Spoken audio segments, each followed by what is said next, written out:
No princípio, criou Deus os céus e a terra. E a terra era sem forma e vazia. E havia trevas sobre a face do abismo. E o Espírito de Deus se movia sobre a face das águas. E disse Deus: haja luz. E houve luz. E viu Deus que era boa a luz.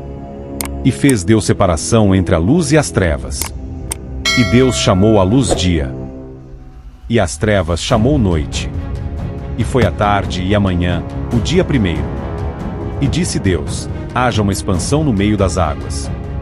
E haja separação entre águas e águas. E fez Deus a expansão, e fez separação entre as águas que estavam debaixo da expansão e as águas que estavam sobre a expansão. E assim foi. E chamou Deus a expansão céus, e foi a tarde e a manhã, o dia segundo. E disse Deus: ajuntem-se as águas debaixo dos céus num lugar. E apareça a porção seca. E assim foi. Chamou Deus a porção seca a terra, e ao ajuntamento das águas chamou mares. E viu Deus que era bom. E disse Deus: produz a terra erva verde, erva que dê semente, árvore frutífera que dê fruto segundo a sua espécie, cuja semente esteja nela sobre a terra. E assim foi. E a terra produziu erva, erva dando semente conforme a sua espécie, e árvore frutífera, cuja semente está nela conforme a sua espécie. E viu Deus que era bom.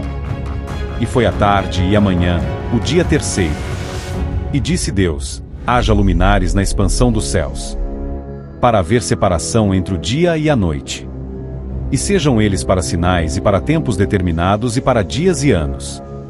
E sejam para luminares na expansão dos céus, para alumiar a terra. E assim foi.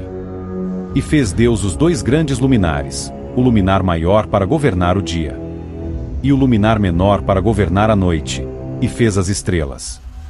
E Deus os pôs na expansão dos céus para alumiar a terra, e para governar o dia e a noite, e para fazer separação entre a luz e as trevas. E viu Deus que era bom. E foi a tarde e a manhã, o dia quarto. E disse Deus: produzam as águas abundantemente répteis de alma vivente, e voem as aves sobre a face da expansão dos céus. E Deus criou as grandes baleias, e todo réptil de alma vivente que as águas abundantemente produziram conforme as suas espécies, e toda ave de asas conforme a sua espécie. E viu Deus que era bom. E Deus os abençoou, dizendo: frutificai, e enchei as águas nos mares, e as aves se multipliquem na terra. E foi a tarde e a manhã, o dia quinto. A criação dos seres viventes. E disse Deus: produz a terra alma vivente conforme a sua espécie, gado e répteis, e bestas feras da terra conforme a sua espécie. E assim foi. E fez Deus as bestas feras da terra conforme a sua espécie, e o gado conforme a sua espécie, e todo réptil da terra conforme a sua espécie. E viu Deus que era bom. E disse Deus: façamos o homem à nossa imagem, conforme a nossa semelhança, e domine sobre os peixes do mar, e sobretudo as aves dos céus, e sobretudo o gado, e sobretudo a terra, e sobretudo o réptil que se move sobre a terra. E criou Deus o homem à sua imagem, a imagem de Deus o criou, macho e fêmea os criou.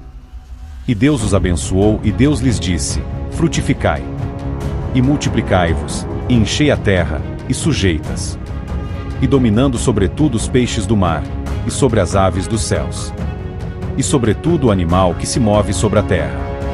E disse Deus: eis que vos tenho dado toda a erva que dá semente e que está sobre a face de toda a terra, e toda a árvore em que há fruto de árvore que dá semente, servirão para mantimento.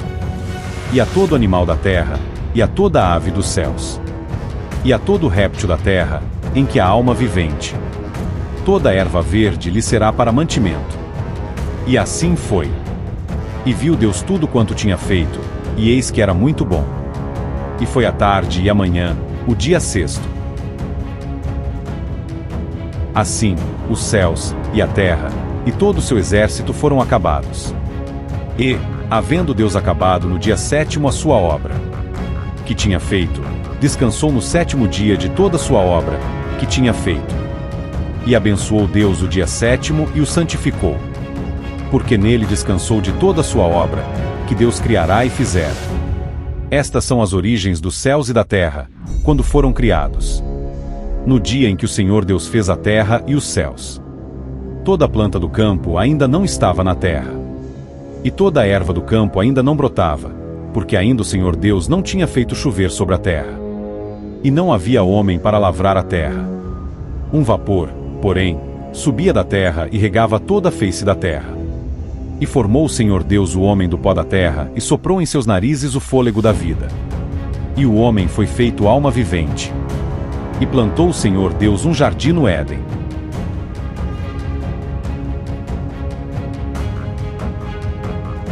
Da banda do Oriente, e pôs ali o homem que tinha formado. E o Senhor Deus fez brotar da terra toda a árvore agradável à vista e boa para a comida. E a árvore da vida no meio do jardim, e a árvore da ciência do bem e do mal.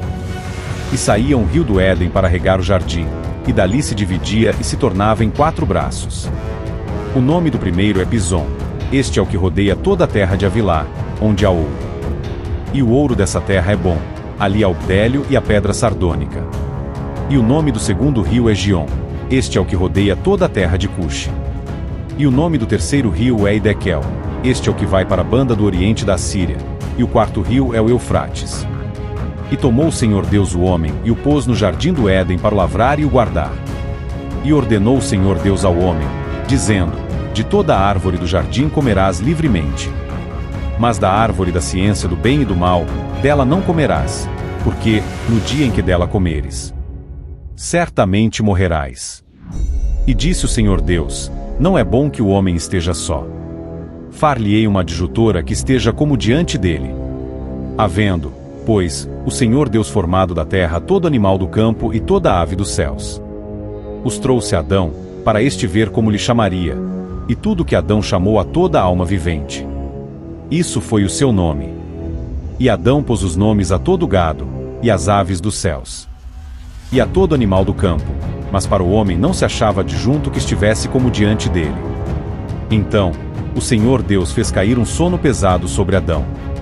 E este adormeceu, e tomou uma das suas costelas e cerrou a carne em seu lugar. E da costela que o Senhor Deus tomou do homem formou uma mulher, e trouxe-a a Adão. E disse Adão: esta é agora osso dos meus ossos e carne da minha carne. Esta será chamada varoa, porquanto do varão foi tomada. Portanto, deixará o varão seu pai e a sua mãe e apegar-se-á à sua mulher. E serão ambos uma carne. E ambos estavam nus, o homem e a sua mulher, e não se envergonhavam.